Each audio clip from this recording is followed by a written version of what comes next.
I'm going to do the things that need to be done to make sure we are whole, healthy, happy, and here. Hey y'all, I'm Samantha, a therapist here at Headspace, and this is Ask a Therapist. Our next question is from Holly, and Holly is asking about a leave of absence. How do I deal with the guilt, worry, and the feeling that I am useless that comes from taking time off from work to recover from severe burnout? My body and brain don't work properly, but I feel like I absolutely must return to my job as soon as possible. Otherwise, I'm letting everybody down. Hey, Holly. No, ma'am. No. My coworker told me one time, if you leave this earth today, they will fill your seat by the end of the day. And it's not spooky, it's the truth. But it was at a time where I really felt that I needed to prove myself. I needed to push through all that I was experiencing. I don't know why I was magically thinking work wouldn't get done if I wasn't there. That is not true. If it is true, there are some other things that need to happen at the workplace that is on someone else to fix. I listened to that advice, and then one day, there was someone who worked with me who did not show up to work. They left the earth, and I was responsible for filling their seat. When I had to fill their seat, it changed everything. It changed how I show up. It changed my mentality about my health. We are not immortal beings, and our workplaces are not responsible for keeping us healthy, happy, whole for our families. They try, but that's on us. If I want the people that I love around me, who when I zoom out, that workplace is about that much, really, of my life's experiences. When I zoom out, I want to be truly happy, healthy, whole, soul-filled for the people in my life. But if I am so focused on burning myself to the ground for a seat that will get filled the moment I'm no longer in it, I have some things that are mixed up. Burnout doesn't happen overnight, and it doesn't get fixed overnight. Oftentimes, we get to burnout and like, oh, I'm going to just take a day off. That day off does not cure burnout. It doesn't work like that. Taking that one day off is like making a California stop, if you know what a California stop is. A California stop is when you get to the stop sign and you don't stop all the way. You kind of keep going through the stop sign, but you slow down just enough to make it feel like you stopped. Burnout is cured by actually coming to a full stop, allowing the body to reset, telling your mind, promise you you're safe. I promise you I got you. I'm going to do the things that need to be done to make sure we are whole, healthy, happy, and here. That's my responsibility, my promise to my mind. I don't think you deal with the guilt. I think that you stop. There is no, how do I deal with the guilt? Dealing with the guilt means you intend to stay in the space you're in. I'm not encouraging you to do that. I'm encouraging you to change the situation by actually doing what needs to be done to cure burnout, which is time, truly stopping, and getting all the resources that you need. That might be therapy, it might be coaching, it might just be laying in the bed, reading a book. It could be a myriad of things, but dealing with the guilt, learning to manage something that was never meant to be yours to manage, that's not what I'm encouraging you to do. And if you are looking for additional help, head to the Headspace app and check out some of the collections and resources that we have to offer. Thank you so much. You are supported. You are seen. You are valued. You're not alone. This question comes from Stuart, and they're asking us about mental health at work. I'm a teacher and have very, very limited headspace at work. Whether it's preparing to teach 5 times a day, managing student behavior, issues with colleagues, administrative deadlines, meetings, or a long list of other pressures, my days go by in a whirlwind. I'm often late getting home and feel exhausted not least because I've barely had a chance to pause all day. Thoughts are whirling around my head. In this situation, how can I be more aware of my thoughts, feelings, and emotions, or my physical responses to them during the day when they're occurring? Well, Stuart, you have come to the right place at the right time. I was recently thinking about this as I was preparing for a workshop, and I came up with this framework. I made it up, okay? I'm going to just tell you that now. You're not going to find this anywhere else. But it's the 3 R's, and the first R stands for recognize. Where is the stress and the tension showing up for you in your body throughout the day? You're coming into contact with student behavior, issues with colleagues, administrative deadlines, meetings. It may feel like the stress and tension is the same throughout the day, but it's probably not. If you were to give yourself an opportunity to recognize, okay, when I'm with the kids, I feel a lower level of stress. But when I have to go in here and talk to this group of teachers who are not doing their jobs, then I start feeling like I have earring shoulders, where your shoulders go up and you get so much tension through there. And so when you recognize, when I go into this meeting, I feel more stress here, you can move into the next R in the framework, which is regulate. Learning how to regulate yourself once you know where the tension exists and in what situations you have more tension. So now that I know that about myself, whenever I get ready to go into the meeting with the teachers who don't do their job, I'm going to take a few deep breaths before that meeting. I'm going to make sure I had like a 5-minute breather before that meeting.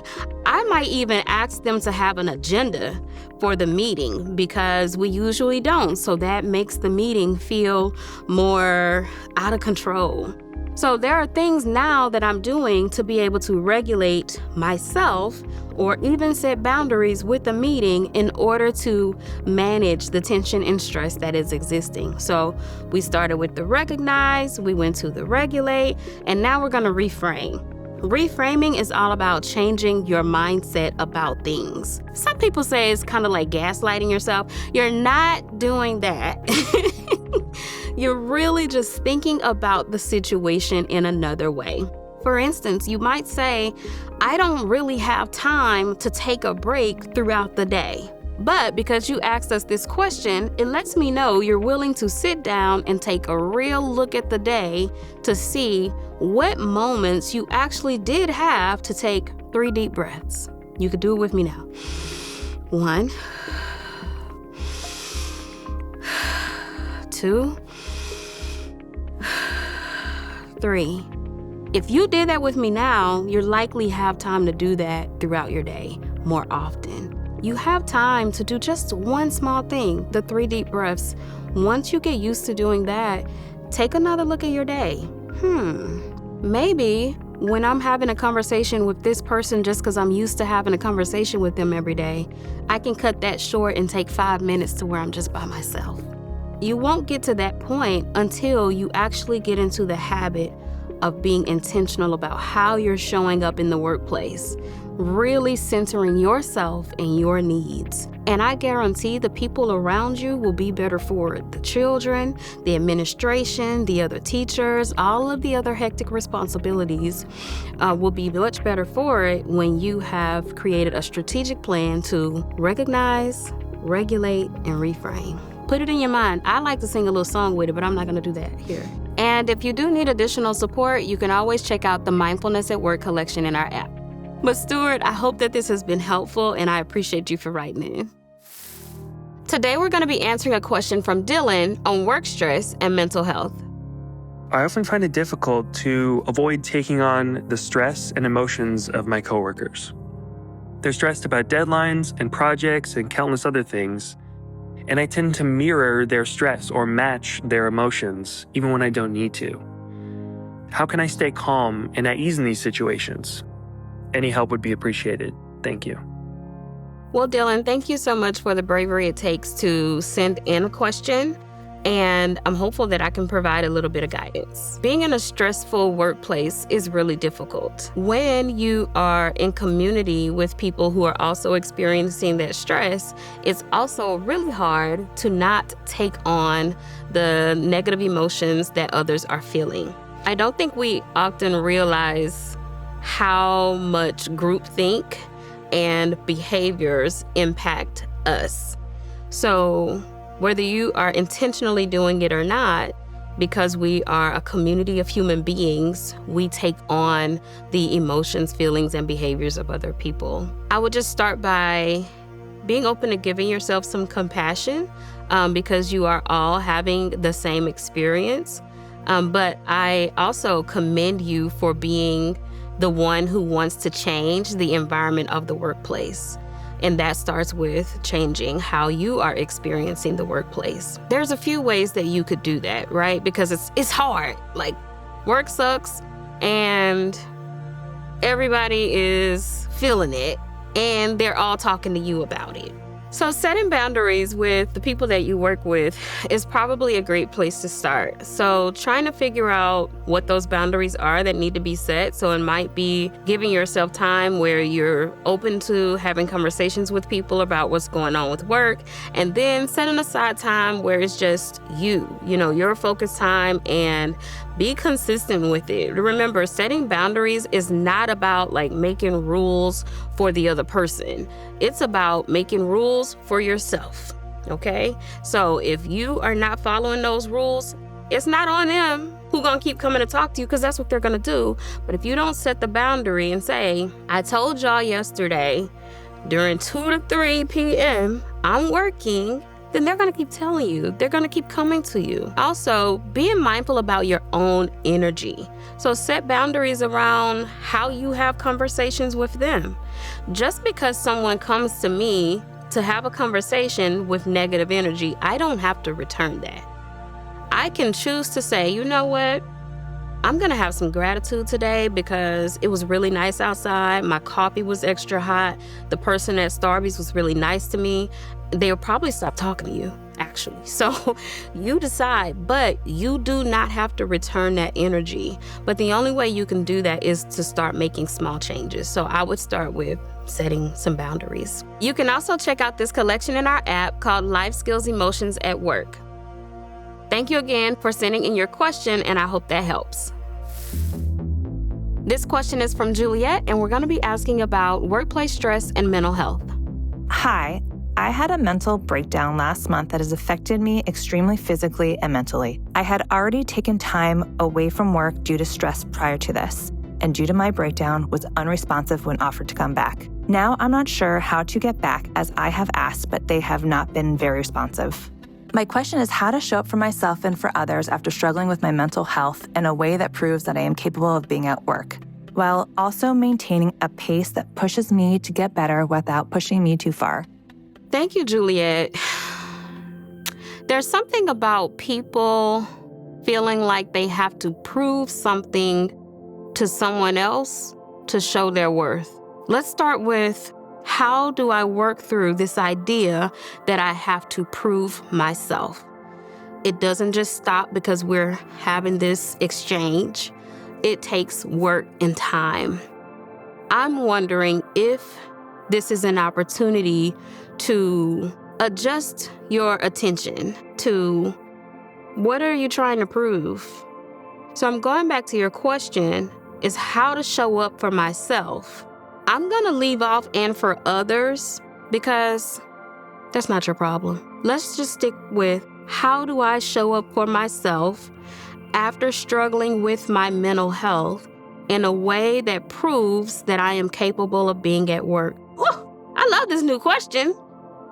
My question is how to show up for myself after struggling with my mental health, also maintaining a pace that pushes me to get better without pushing me too far. See, look at there. Look how we just brought you into the picture. If you center yourself in what you need, all of the other stuff, it'll work itself out. So how do you center yourself and start to show up for yourself? What does showing up for yourself look like? I can't tell you how to show up for yourself, because the way I show up for Samantha might not work for you. This is an opportunity to really explore how do you center yourself in your own life. And when you decide what would it look like for you to show up for yourself, then you keep that pace. You keep reminding yourself. When you start feeling your body getting tired again, your mind getting tired again, or you getting short with people, or however that looks for you, take a moment, reflect, start thinking again. Okay, wait a minute, I'm falling back into old habits. What do I need to show up for myself in this moment? And you just do that over and over and over and over again. Because if it was someone else, you'd just keep showing up for them. Why aren't you doing it for you? I hope that this was helpful. And I really, really want to encourage you to get out of the mindset of proving yourself. You are enough just as you are. You wake up in the morning, take a breath, you're enough. You blink, you're enough. You take some water, you're enough. You are enough, but I can say it 1,000,000 times. Until you start showing yourself, I will keep promises to myself because I am enough. That's the work you have to do. Thank you so much for sending in your question, and I hope that this was helpful. If you have any